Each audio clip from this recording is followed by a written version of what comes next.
Hello मेरे प्यारे बच्चों, आपका जोरदार स्वागत करता हूं अड्डा 24/7 के क्लास 9 एंड 10 यूट्यूब चैनल पे। है ना बच्चों, ये है अड्डा आपके कामयाबी का। तो जल्दी से लाइव सेशन से जुड़ जाइए क्योंकि साइंस का लाइव सेशन शुरू हो चुका है ना बच्चों। और कमेंट बॉक्स में कमेंट करना ना भूले ताकि मुझे पता चल जाए कि आप बच्चे इस लाइव सेशन से जुड़ चुके हो। है ना बच्चों, तो फटाफट से कमेंट कीजिए, ठीक है बच्चों। और आपका प्यार भरा गुड आफ्टरनून मेरी तरफ से, है ना। आपको मैं प्यार भरा गुड आफ्टरनून भेज रहा हूं, रिसीव कीजिएगा, है ना। चलिए बच्चों, तो आगे बढ़ते हैं बच्चों। क्लास 9 के बच्चों की काफी समय से डिमांड थी और उस डिमांड को पूरा करने के लिए ही हम उनको पढ़ाने के लिए ही हमने आगाज बैच शुरू किया है ना बच्चों। तो क्लास 10 के बच्चों के लिए तो क्लासेस चली रही थी आरंभ बैच में, लेकिन क्लास 9 के बच्चों के लिए हमने आगाज बैच अब शुरू कर दिया है। और इस आगाज बैच में जैसा कि आप सामने देख पा रहे हो, Hindi, science, social studies, maths और इंग्लिश, इन सभी सब्जेक्टों का लाइव सेशन डेली चलेगा। तो बच्चों समय देख लीजिए, 12 बजे लाइव सेशन होगा हिंदी का दोपहर में, फिर दोपहर में 1 बजे सेशन होता है साइंस का, है ना। और शाम को 4 बजे सोशल स्टडीज का, फिर 5 बजे मैथ्स का और 6 बजे इंग्लिश का लाइव सेशन होता है। तो बच्चों सभी सब्जेक्ट यानी सभी विषयों के लाइव सेशन से जरूर जुड़िए और पढ़िए, प्रश्नों का अभ्यास कीजिए और अपने डाउट क्लियर कीजिए, है ना बच्चों। तभी तो हमने इस चैनल को बोला है आपका अड्डा कामयाबी का, है ना। तो जैसा आपको पता है बच्चों कि मैं रोज दोपहर में 1 बजे लाइव सेशन लेकर आता हूं, तो दोपहर के 1 बज चुके हैं और मैं साइंस का लाइव सेशन लेकर आपके सामने हाजिर हो चुका हूं, है ना बच्चों। अब आज हम क्या करेंगे लाइव सेशन में, याद होगा बच्चों कि पहले हम पिछले 3 दिनों से क्या कर रहे हैं।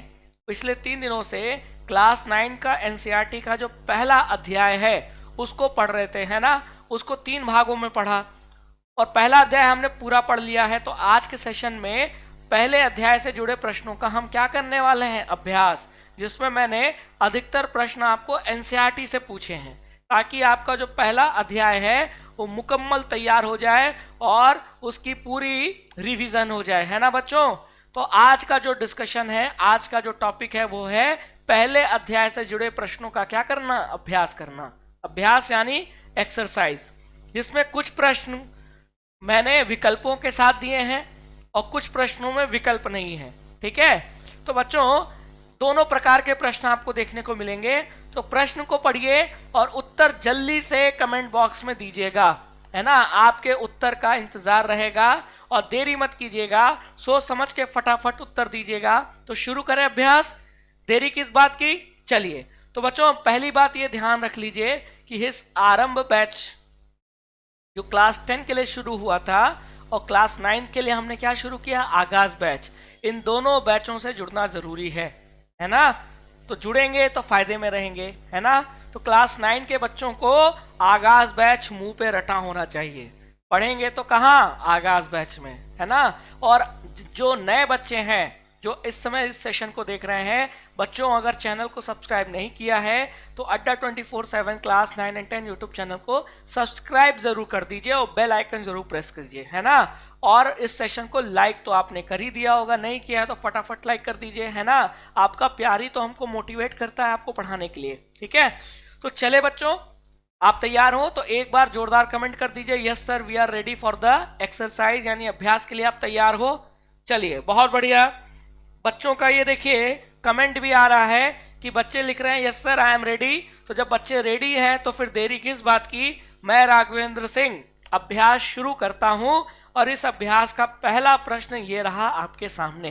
क्या पूछा है जरा ध्यान से देखिए। तो पूछा यह है कि निम्न तापमान को सेल्सियस इकाई में परिवर्तित करें, ठीक है बच्चों। तापमान सेल्सियस में भी नापा जा सकता है और केल्विन में भी नापा जा सकता है। केल्विन को हम सेल्सियस में बदल सकते हैं, सेल्सियस को हम केल्विन में बदल सकते हैं। इस प्रश्न में क्या पूछा है, केल्विन देकर सेल्सियस पूछा है। तो ऐसे प्रश्नों को हम कैसे हल करें, तो इसके लिए बच्चों आपको एक फॉर्मूला ही सिर्फ पता होना चाहिए और वो फॉर्मूला ये है कि सेल्सियस में जब आप 273 यानी 273 जोड़ दीजिए तो ये किस में बदल जाता है, केल्विन में बदल जाता है। जैसे 10 डिग्री सेल्सियस है तो उसमें 273 जोड़ दीजिए, तो कितना हो गया 283 केल्विन, है ना। तो यहां से अगर आपसे कोई पूछे कि सेल्सियस को केल्विन में बदलना क्या प्रोसीजर है, क्या तरीका है, तो सेल्सियस को केल्विन में बदलना है तो सेल्सियस में क्या कर दीजिए 273 जोड़ दीजिए। लेकिन हमको प्रश्न में सेल्सियस को केल्विन में नहीं बदलना है, केल्विन में तो दिया है, उसको हमको सेल्सियस में बदलना है। तो ये कैसे करेंगे, बहुत आसान है।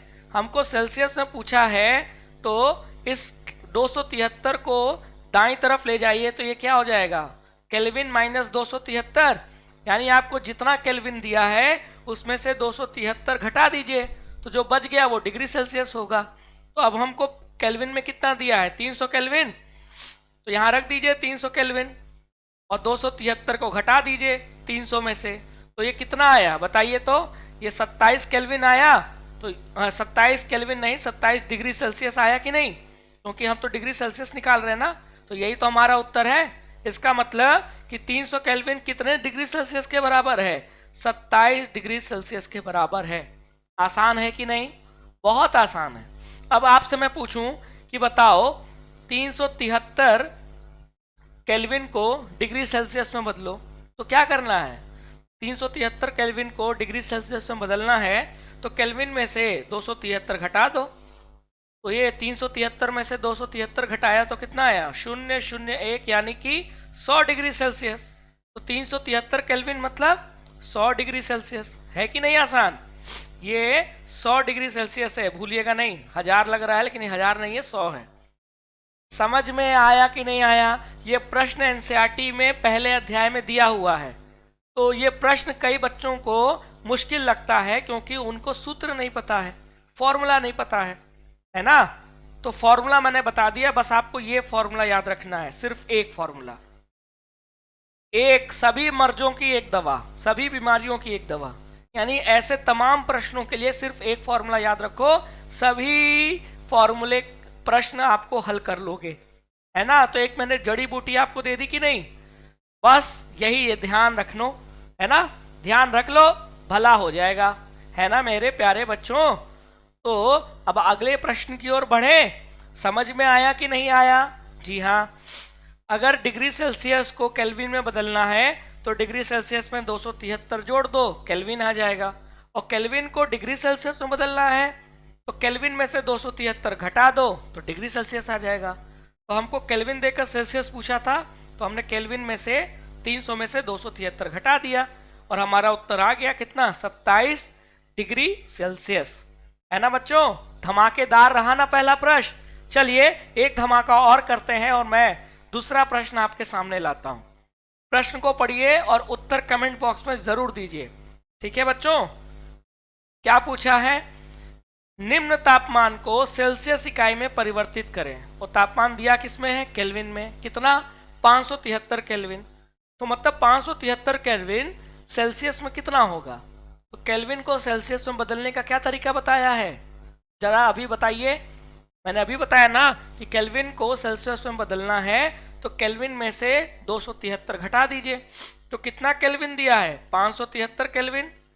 573 केल्विन में से 273 घटा दीजिए तो ये कितना आया 0.03।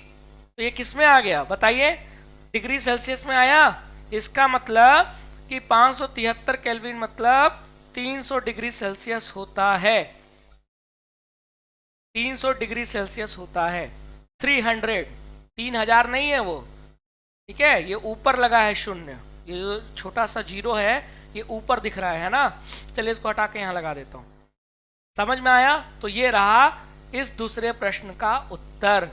बहुत आसान है ना। अगर आपको केल्विन दिया है, सेल्सियस में पूछा है, तो दिमाग में बैठा लीजिए बैठा लीजिए बैठा लीजिए कि केल्विन में दिया है, सेल्सियस में पूछा है, तो केल्विन में से जितना भी दिया है केल्विन में उसमें से 273 घटा दो, ठीक है। तो 573 दिया था, उसमें से हमने 273 घटा दिया, बचा कितना 300। तो 300 क्या होगा, डिग्री सेल्सियस होगा, है कि नहीं। आसान है। तो दो प्रश्नों को हमने अभ्यास करके केल्विन को सेल्सियस में बदलना सीखा कि नहीं। ठीक है, तो मैंने आपको एक चीज सिखाई, तो यही तो सीखने के लिए हम अध्याय के पढ़ रहे हैं और लाइव सेशन को अटेंड कर रहे हैं। तो लाइव सेशन से जुड़ने के लिए मैंने इसीलिए बोला है, ताकि मैं आपको सिखाऊंगा, आपके लिए पढ़ना आसान हो जाएगा, तो पढ़ाई में मजा भी आएगा। चलिए तो फिर पढ़ाई में और मजा लेते हैं और तीसरे प्रश्न को देखते हैं। तीसरा प्रश्न थोड़ा सा बदल दिया। अब इस बार डिग्री सेल्सियस में देकर आपको पूछा किस में है, केल्विन में। तो ये तो फॉर्मूला मैंने बताया है ना, कैसे निकालोगे सोचो जरा, याद करो क्या सूत्र बताया था कि डिग्री सेल्सियस में पता है और केल्विन में पूछ रहा है। तो डिग्री सेल्सियस में 273 यानी 273 क्या कर दो, जोड़ दो, तो आपका केल्विन में आ जाएगा, है ना। तो अब 25 डिग्री सेल्सियस दिया था, इसमें मैं 273 जोड़ देता हूं, तो ये कितना होगा आप ही बताओ। 273 और 25, इसको मैं अगर प्लस करता हूं तो ये 538 729 और ये 2, तो ये कितना बन गया बताओ, ये बन गया 298 केल्विन। तो उत्तर क्या हुआ, 298 केल्विन, यानी 25 डिग्री सेल्सियस केल्विन में किसके बराबर होता है, 298 केल्विन के बराबर होता है ना बच्चों। तो अब आपने ये भी सीख लिया कि सेल्सियस को केल्विन में कैसे बदलते हैं। सेल्सियस को केल्विन में बदलना है 273 जोड़ दो, और केल्विन को सेल्सियस में बदलना है तो 273 घटा दो। है ना आसान, दिमाग में बैठा कि नहीं बैठा। यही बैठाने के लिए तो मैं विज्ञान पढ़ा रहा हूं आपको, और इसीलिए कहा है अपने जितने दोस्त मित्र यारगण हैं सबको यहाँ बुलाइए, सबके डाउट क्लियर हो जाएंगे। एक एक चैप्टर को हम पढ़ेंगे। तो हम सिलेबस किसका फॉलो करेंगे, क्लास 9th के एनसीईआरटी का जो सिलेबस है उसको फॉलो करेंगे। उस सिलेबस में पहला अध्याय है हमारे आसपास के पदार्थ, है ना। तो उसी अध्याय का अभ्यास तो कर रहे हैं, और ये एनसीईआरटी में प्रश्न दिया हुआ है जो मैं आपको हल करा रहा हूं, ठीक है। चलिए आगे चलें। तो बच्चों आगे बढ़ने से पहले एक बात जरूर कहूंगा कि अगर आपने अड्डा 24/7 क्लास 9 and 10 यूट्यूब चैनल को सब्सक्राइब नहीं किया है तो जरूर सब्सक्राइब कर दीजिए और सेशन को लाइक कर दीजिए और शेयर करना ना भूलें, है ना। क्योंकि जितना शेयर करेंगे उतना ज़्यादा ये जो आगाज बैच है उससे बच्चे जुड़ेंगे और पढ़ेंगे, ठीक है बच्चों। तो अभी तक हमने 3 प्रश्नों को पढ़ लिया, समझ लिया कैसे हम परिवर्तन कर सकते हैं केल्विन को सेल्सियस और सेल्सियस को केल्विन में। अब आगे चलते हैं दूसरे प्रश्न की ओर। क्या पूछा है बच्चों, गैस अवस्था से द्रव्य में बदलने की प्रक्रिया को क्या कहते हैं। अब इस प्रश्न में विकल्प दिया है, पहला विकल्प संघनन, दूसरा वाष्पीकरण, तीसरा संगलन और चौथा है ऊर्ध्वपातन। क्या होगा बच्चों उत्तर, गैस जैसे कि वाष्प यानी भाप, पानी का भाप है वो गैसियस अवस्था में है, उसको हम ठंडा कर रहे हैं। ठंडा करने पे क्या हो रहा है, वो पानी यानी द्रव्य में बदल जा रहा है। तो गैस का द्रव्य में बदलने की प्रक्रिया को क्या कहते हैं, संघनन कहते हैं बच्चों। क्या कहते हैं, संघनन यानी कि कंडेंसेशन। क्या कहते हैं बच्चों, संघनन यानी कि कंडेंसेशन, है ना। तो ये याद रखिएगा। तो किसी भी गैस पदार्थ की कितनी अवस्थाएं होती हैं, वैसे तो 5 अवस्थाएं होती हैं, लेकिन हम पढ़ते हैं आमतौर पे कितनी है, 3, ठोस, तरल और गैस। और ये तीनों अवस्थाएं एक दूसरे में परिवर्तित हो सकती हैं। तो अगर ठोस को द्रव्य में बदलना है तो गर्म करना पड़ेगा, फिर द्रव्य को गैस में बदलना है तो और गर्म करना पड़ेगा, यानी तापमान बढ़ाना पड़ेगा। और अगर गैस को आप द्रव्य में ला रहे हो तो ठंडा करना पड़ेगा, यानी तापमान कम करना पड़ेगा। और तरल को, द्रव्य को ठोस बनाना है तो तापमान और कम करना पड़ेगा, ठीक है कि नहीं, समझ में आया। तो वही चीज तो पूछ रहा है। तो पूछा है गैस को द्रव्य में बदलने की प्रक्रिया को क्या कहते हैं, तो इसको संघनन कहते हैं। और आप इस चित्र से सारी चीजें समझ सकते हो। तो ये चित्र में क्या दर्शा रहा है, इस चित्र में अवस्थाओं का एक दूसरे में जो रूपांतरण होता है, यानी ठोस द्रव्य, द्रव्य किसमें, गैस में, फिर ठोस सीधे गैस में, उस प्रक्रिया को क्या कहते हैं वो लिखा हुआ है। तो यहाँ देखिए, यहाँ है गैस, और ये गैस अगर द्रव्य में बदले तो इस प्रक्रिया को क्या कहते हैं, साफ साफ लिखा है संघनन कहते हैं, है ना। और अगर इसी का उल्टा, यानी पानी को गर्म करे और पानी भाप बनकर उड़ जाए, यानी द्रव्य किस में बदल गया, गैस में, तब इस प्रक्रिया को क्या कहेंगे, तब इस प्रक्रिया को वाष्पीकरण कहेंगे। ठोस का पिघलकर द्रव्य में बदल जाना, इसको संगलन कहते हैं। और द्रव का ठंडा होकर जम जाना, ठोस में बदल जाना, इसको जमना कहते हैं। तो हमसे पूछा था गैस का द्रव्य में बदलना, ये संघनन कहलाता है और संघनन को ही अंग्रेजी में कंडेंसेशन कहते हैं। समझ में आया कि नहीं आया? तो बच्चों ये जो चित्र आपके सामने मैं लाया हूं ये बहुत ही महत्वपूर्ण चित्र है। एक चित्र से सारी कहानी समझ में आ गई, सारी प्रक्रिया। संघनन किसको कहते हैं, वाष्पीकरण किसको कहते हैं, ठीक है, गलना किसको मतलब जमना किसको कहते हैं, निक्षेपण किसको कहते हैं, सब कुछ समझ में आ रहा है ना। तो ये चित्र जरूर याद रखिएगा, इसको समझिएगा, है ना। और ये चीज भी आपको पता होना चाहिए कि तापमान को बढ़ाएंगे तो क्या होगा, तापमान घटाएंगे तो क्या होगा। तापमान बढ़ाओगे तो ठोस द्रव्य में और द्रव्य गैस में बदलेगा, और तापमान घटाओगे यानी ठंडा करोगे तो गैस द्रव्य में और द्रव्य दोबारा किस में, ठोस में। है कि नहीं? समझ में आया कि नहीं आया? चलिए अब मैं आपसे पूछूं कि आपने आइस ट्रे, बर्फ की ट्रे होती है फ्रिज में, उसमें पानी भरा और फ्रिज में रख दिया। 3 घंटे बाद आए, खोला फ्रिज तो देखा कि उसमें बर्फ जम गई है। तो यहाँ कौन सी प्रक्रिया हुई? तो आपने पानी भरा था और वो बर्फ में बदल गया, यानी द्रव्य किस में बदल गया, द्रव्य ठोस में बदला। और द्रव्य जब ठोस में बदलता है तो इस प्रक्रिया को क्या कहते हैं, जमना। तो यहाँ हम कहेंगे पानी जम गया, किस में, बर्फ में। है कि नहीं? तो आसान है कि नहीं? बहुत बढ़िया। अब आगे चलें अगले प्रश्न की ओर। चलिए तो अब मैं आपके सामने ला रहा हूं 5वां प्रश्न। तो 5वें प्रश्न को पढ़िए और ध्यान से उत्तर देने की कोशिश कीजिए, ठीक है। नीचे चित्र किसका दिख रहा है, कपूर का। तो आखिर इस प्रश्न का कपूर के साथ क्या संबंध है? बच्चों कपूर जो आप देखते हो, हम मंदिरों में या घर में जब पूजा करते हैं तो आरती लेना होता है तो कपूर को जलाते हैं। तो जब कपूर जलता है तो वो तो ठोस रूप में होता है। अब जलने के बाद उसका तापमान तो बढ़ रहा है, तो वो ठोस से किस में बदलना चाहिए, द्रव्य में। लेकिन वो द्रव्य में ना बदल के वो ठोस से सीधे गैस में बदल जाता है। तो द्रव्य अवस्था में परिवर्तित हुए बिना अगर ठोस अवस्था सीधे गैस में बदल जाए तो इस प्रक्रिया को क्या कहते हैं? यही तो पूछा है। संघनन कहते हैं कि वाष्पीकरण कहते हैं कि संगलन कहते हैं कि ऊर्ध्वपातन कहते हैं? बच्चों संघनन तो होगा नहीं। क्यों? संघनन मतलब गैस का द्रव्य में बदलना, तो वो तो कहा नहीं है, तो ये होगा नहीं। वाष्पीकरण मतलब द्रव्य का गैस में बदलना, वो भी नहीं पूछा है, तो ये भी नहीं होगा। संगलन मतलब ठोस का द्रव्य में बदलना, है ना, वो भी नहीं हो रहा है, क्योंकि कपूर ठोस होकर पिघलने के बाद वो द्रव्य में नहीं बदलता, वो पिघलता ही नहीं है, वो ठोस से सीधे गैस में बदल जाता है, ठीक है। तो संगलन भी नहीं होगा, तो फिर उत्तर क्या होगा, ऊर्ध्वपातन होगा, है ना बच्चों। तो इस प्रश्न का उत्तर क्या होगा, ऊर्ध्वपातन। नमक, नेपथिलीन की गोली जिसको हम फिनाइल की गोली कहते हैं, जो बाथरूम में या कपड़ों में हम रखते हैं, है ना, कपूर हो गया, एमोनियम क्लोराइड हो गया, ये सब ऐसे पदार्थ हैं, आयोडीन, कपूर, नेपथिलीन, ये सब ऐसे पदार्थ हैं जो ठोस होते हैं, लेकिन इनको गर्म करने पर ये बिना द्रव्य में बदले सीधे गैसियस अवस्था में बदल जाते हैं। तो ठोस का सीधे गैस में बदलना, ये परिवर्तन क्या कहलाता है, ऊर्ध्वपातन कहलाता है, जिसको अंग्रेजी में कहते हैं सब्लिमेशन। क्या कहते हैं मेरे प्यारे बच्चों, सब्लिमेशन कहते हैं। समझ में आया कि नहीं आया?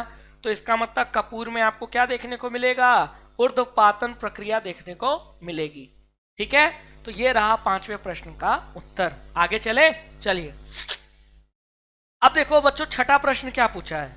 छठा प्रश्न हमसे ये पूछा है कि निम्न में से गलत कथन कौन सा है। तो गलत कथन आपको देखना है। पहला कथन पढ़िए, ठोसों की अपेक्षा द्रवों में विसरण की दर अधिक होती है। ये बात सही है? जी हाँ बच्चों, ये बात सही है। 2 ठोस पदार्थ को मिलाना चाहूं और 2 द्रव्य को मिलाना चाहूं, आसानी से कौन मिलेगा, द्रव्य। जैसे मैं चीनी और नमक को मिलाना चाहूं और पानी और कोल्ड ड्रिंक को मिलाऊं, तो आसानी से कौन मिल जाएगा, आप कहोगे पानी और कोल्ड ड्रिंक। क्यों? क्योंकि वो द्रव्य है। तो द्रवों में जो कण है वो बहुत तेजी से विसरण करके मिल जाते हैं, घुल मिल जाते हैं, किसके अपेक्षा में, ठोसों के अपेक्षा में। तो ये बात बिल्कुल सही है, लेकिन हमको क्या बताना है, हमको तो गलत कथन बताना है। अब दूसरा कथन विकल्प देखिए, ठोस पदार्थ की संपीड्यता यानी कंप्रेशन सबसे अधिक होती है। गलत। सबसे अधिक हम किसको दबा सकते हैं बताइए? सबसे अधिक तो हम गैस को ना दबा सकते हैं, क्योंकि गैस को दबाना आसान है। आप एक सिरिंज ले लीजिए, सिरिंज में चौक भर दीजिए, ठीक है, सिरिंज में पानी भर दीजिए और सिरिंज में वायु भर दीजिए। अब सिरिंज का पिस्टन दबाइए, तो कहाँ आप ज़्यादा दबा सकते हो बताइए? वायु में। क्यों? क्योंकि गैस को हम ज़्यादा कंप्रेस कर सकते हैं, ज़्यादा संपीड़ित कर सकते हैं, यानी कि ठोस में संपीड़ितता सबसे कम होती है। और यहाँ क्या लिखा है? सबसे अधिक होती है, सबसे अधिक गैस में होती है। तो ये कथन क्या है? गलत। और गलत ही तो पूछा था, तो फिर यही तो उत्तर होगा, है ना? सी देख लेते हैं। ठोस कार्बन डाइऑक्साइड को शुष्क बर्फ कहते हैं, ये भी सही है ना? कार्बन डाइऑक्साइड को अगर आप ठंडा करो तो वो क्या हो जाता है? वो ड्राई आइस कहलाता है। और जैसे ही एटमॉस्फेरिक प्रेशर पर इसको आप थोड़ा सा गर्म करोगे ना, ये सीधे गैस अवस्था में यानी कार्बन डाइऑक्साइड गैस में बदल जाएगा। तो इसीलिए इसको हम क्या कहते हैं? ड्राई आइस को हम सॉलिड कार्बन डाइऑक्साइड यानी ठोस कार्बन डाइऑक्साइड कहते हैं। तो ये भी सही है। तो चौथा विकल्प क्या था? निक्षेपण प्रक्रम में गैसीय पदार्थ सीधे ठोस अवस्था में आ जाता है। बच्चों, निक्षेपण ऊर्ध्वपातन का उल्टा है। ऊर्ध्वपातन में ठोस पदार्थ सीधे किस में बदल जाता है? गैस में। जबकि निक्षेपण में गैसियस पदार्थ सीधे किस में बदल जाता है? ठोस में। जैसे कि ऐसे इलाके पृथ्वी पर जहां बहुत ठंड पड़ती है, जैसे अंटार्कटिका, अलास्का, वहां अगर आप रशिया में साइबेरिया, वहां अगर आप गर्म पानी हवा में फेंको ना, गर्म पानी जिसमें भाप निकल रहा है, तो उसको हवा में फेंकोगे तो हवा में ही वो जो भाप है वो बर्फ बन जा रहा है। तो भाप तो गैस है और वो बर्फ बन जा रहा है, यानी वो गैस सीधे ठोस में बदल जा रहा है। तो इस प्रक्रिया को क्या कहेंगे? निक्षेपण। तो ये भी विकल्प सही है। तो हमसे पूछा था गलत कथन कौन सा है, तो वो है बी। तो इस प्रश्न का उत्तर क्या होगा? बी होगा। समझ में आया कि नहीं आया? ये रहा छठा प्रश्न। तो ये छठा प्रश्न अपने आप में 4 प्रश्न के बराबर है, क्योंकि 4 विकल्प दिए गए थे, वो कुछ ना कुछ आपको जानकारी दे रहे हैं कि नहीं? ठीक है, तो हमने छठा प्रश्न हल कर लिया। तो बच्चों आगे चलते हैं अगले प्रश्न की ओर। क्या पूछा है? घनत्व का एसआई मात्रक क्या होता है? घनत्व मतलब डेंसिटी। तो बच्चों अगर डेंसिटी का फॉर्मूला पता है तो इसका उत्तर आप आसानी से दे सकते हो। तो मास यानी द्रव्यमान बराबर क्या होता है? Volume into density. वॉल्यूम मतलब आयतन और डेंसिटी यानी कि घनत्व, है ना? और मास यानी कि द्रव्यमान। तो यहां से डेंसिटी घनत्व क्या आया? मास बटे में वॉल्यूम। और मास यानी द्रव्यमान का एसआई मात्रक क्या होता है? किलोग्राम। और वॉल्यूम का एसआई मात्रक क्या होता है? Metre cube. क्योंकि वॉल्यूम तो 3 डायमेंशनल है ना, 3D चीजें है ना, तो इसकी लंबाई, चौड़ाई और ऊंचाई 3 चीजें होंगी। लंबाई, चौड़ाई, ऊंचाई को हम मीटर में नापेंगे तो 3 चीजें हैं। तो metre into metre into metre, length breadth into height, है ना? तो ये क्या हो जाएगा? मीटर क्यूब होगा कि नहीं? तो वॉल्यूम का एसआई मात्रक क्या होगा? Metre cube. द्रव्यमान यानी मास का एसआई मात्रक किलोग्राम। तो फिर घनत्व का क्या हो गया? मास बाय वॉल्यूम यानी केजी पर मीटर क्यूब, यानी कि किलोग्राम प्रति घन मीटर। तो इसका उत्तर क्या होगा? घनत्व का एसआई मात्रक क्या होता है? सी होगा, यानी कि केजी मीटर क्यूब, केजी पर मीटर क्यूब यानी किलोग्राम प्रति घन मीटर। क्योंकि सिर्फ घन मीटर दिया है, वो तो वॉल्यूम का होगा। केल्विन तो तापमान का होता है।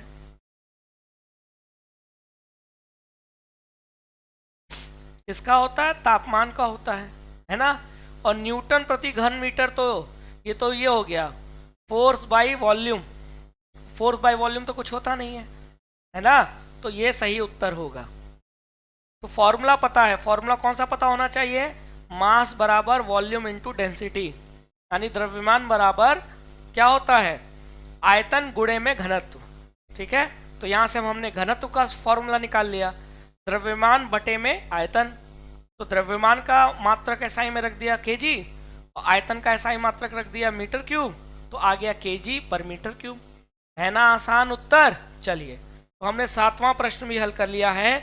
अब आगे चलते हैं 8वें प्रश्न पे। क्या लिखा है? लिखा है बच्चों, किसी ठोस का गलनांक उसके कणों के बीच आकर्षण बल के सामर्थ्य को दर्शाता है, हाँ कि ना? बच्चों हमने ये तो पढ़ा है ना, हर पदार्थ कणों से मिलकर बना होता है। जी हाँ। अब मान लेते हैं दो ठोस पदार्थ। कौन सा? एक है लोहा और एक है बर्फ। ठीक है, दोनों ठोस है। जी हाँ। अब मैं आपसे पूछूं कि गलनांक मतलब क्या होता है?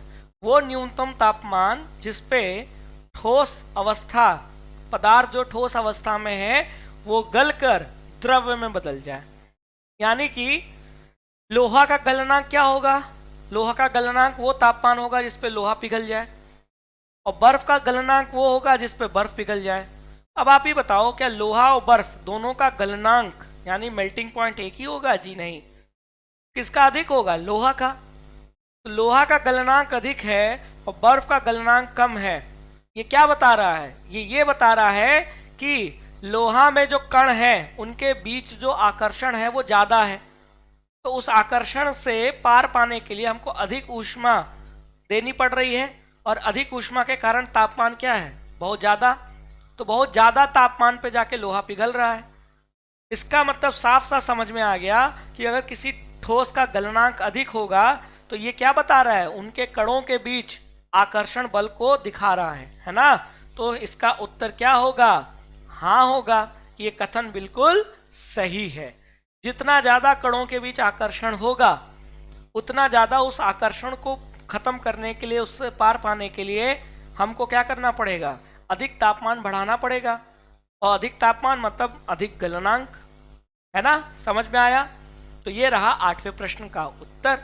मेरे प्यारे बच्चों, कितना मजेदार हम सिद्धांतों को पढ़ भी रहे हैं और प्रश्न भी हल कर रहे हैं, जिससे हमको कंसेप्ट समझ में आ रहा है ना? चलिए आगे चलते हैं। अब बच्चों यहाँ क्या लिखा है? 9वां प्रश्न, नींबू का रस पानी में अच्छे से घुल जाता है, इससे क्या साबित होता है?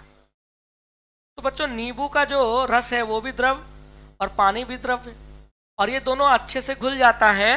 तो इसका मतलब ये है कि नींबू के रस के जो कण हैं और पानी के जो कण हैं उनके बीच जरूर खाली स्थान होगा, और इस खाली स्थान के कारण ही जो नींबू का कण है वो पानी के कणों के बीच में जाकर क्या हो जा रहा है? बैठ जा रहा है।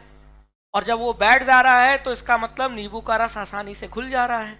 तो इससे ये साबित होता है कि पदार्थों के कणों के बीच क्या होता है? रिक्त स्थान, खाली स्थान होता है।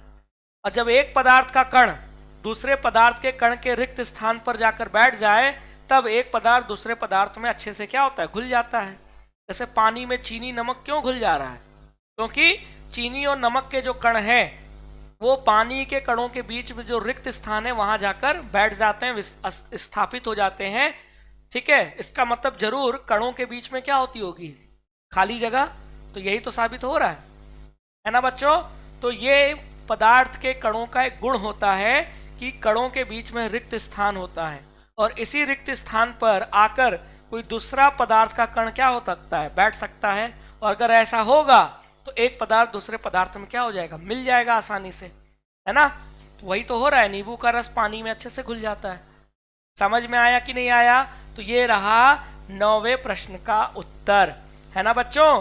तो ये रहा आज का लाइव सेशन जिसमें हमने पहले अध्याय से जुड़े प्रश्नों का अभ्यास किया। है ना बच्चों? तो हमसे जुड़े रहिए। हमारा टेलीग्राम चैनल, 2 टेलीग्राम चैनल है, अड्डा 24/7 स्कूल और अड्डा 24/7 क्लास 9 और 10, दोनों को सब्सक्राइब कर दीजिए, क्योंकि लाइव क्लास का जो लिंक है या लाइव क्लास में जो मैं पढ़ाता हूं उसका पीडीएफ में इसी टेलीग्राम चैनल पे अपलोड करता हूं। तो इससे लिए आपका जुड़ना बहुत जरूरी है ना बच्चों? और कोई भी अपडेट, कोई भी जानकारी, कोई भी सूचना अगर देनी होगी तो हम इसी टेलीग्राम चैनल पे ही तो आपको देते हैं। तो हमसे और आपका जो जुड़ाव है वो इस टेलीग्राम चैनल के माध्यम से बहुत ज़्यादा है, तो इसको जरूर सब्सक्राइब कीजिए। है ना बच्चों? अब आपसे अलविदा लेता हूँ ये वादा करके कि फिर मिलेंगे दोपहर में 1 बजे और अब दूसरा अध्याय शुरू करेंगे, क्योंकि पहला अध्याय हमने पढ़ भी लिया, प्रश्नों का अभ्यास भी कर लिया है ना बच्चों। तो जाते जाते एक छोटी सी रिक्वेस्ट यही है कि हमारे चैनल को अड्डा 24/7 क्लास 9 एंड 10 चैनल को शेयर और सब्सक्राइब दोनों कीजिए, प्यार देते रहिए और 9th के बच्चों को इस आगाज बैच से जोड़िए ताकि वो भी पढ़ सके। तब तक के लिए धन्यवाद, थैंक यू सो मच, जय हिंद।